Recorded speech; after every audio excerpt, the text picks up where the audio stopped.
ശരിക്കും തന്നെ കഥ എന്താ? ഈ മുഖത്തിനും പേരിനും പിന്നിലുള്ള കഥ എന്താ?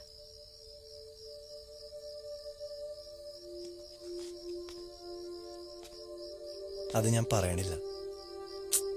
പറ.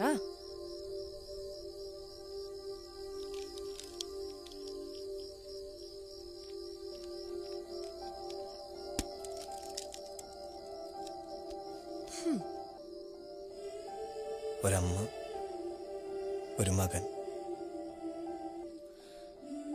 ഒരുപാട് ആഗ്രഹങ്ങളുള്ള ഒരമ്മ, ഈ ആഗ്രഹങ്ങളെല്ലാം നടത്തി കൊടുക്കാന്ന് വാക്കുകൊടുത്തൊരു മകൻ.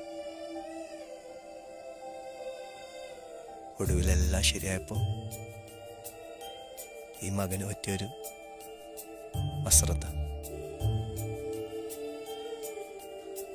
ഒരു ആക്സിഡന്റ്.